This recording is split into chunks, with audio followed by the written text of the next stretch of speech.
Bonjour et bienvenue sur Tunka, le podcast qui se donne pour mission de vous faire voyager à travers ses voies. Nous étions absents la semaine dernière et on sait qu'on vous a manqué, n'est-ce pas? Aujourd'hui, nous partons pour le désert du Hogar en Algérie. Oui, je vous vois venir. L'émission s'appelle Traversée littéraire du Mali. Qu'allons-nous faire chez nos voisins algériens? Vous commencez à bien nous connaître. Nous aimons les histoires qui traversent les mondes, les siècles, mais aussi les frontières. Vous écoutez Traversée littéraire du Mali par Adey Fofana.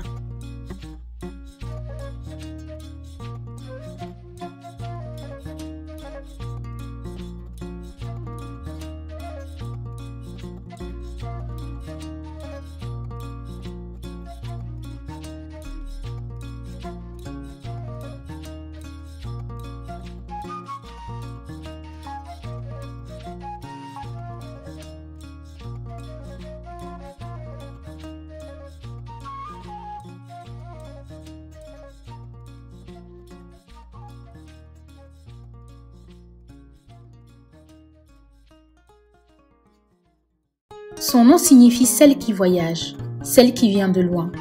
On dit d'elle qu'elle était irrésistiblement belle, grande, au visage sans défaut, au teint clair, aux yeux immenses et ardents, au nez fin. Bref, un ensemble qui évoque à la fois la beauté et l'autorité.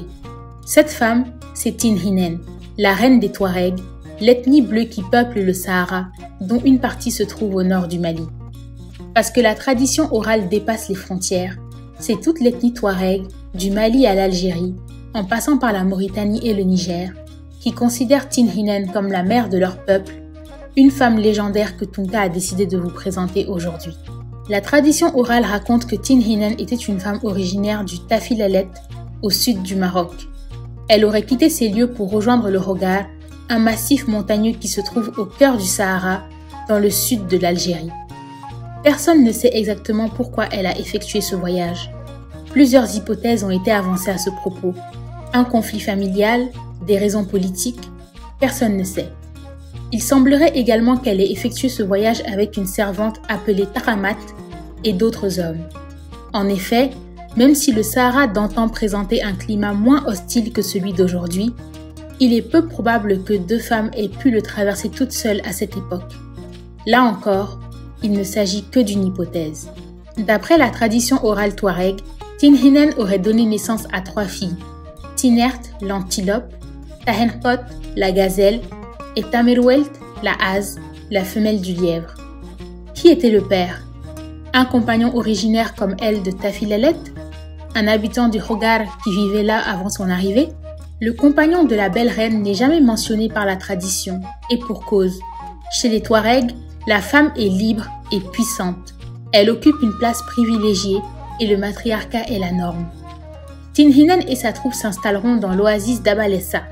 Imaginez la beauté des paysages, les tentes dressées, le vent qui souffle, la nuit étoilée, les montagnes qui s'élèvent aux yeux des hommes. D'après la légende, Tin Hinen a réussi à créer les conditions de vie dans les lieux pour sa descendance, mais aussi à nouer des relations commerciales pour favoriser la prospérité économique de son peuple.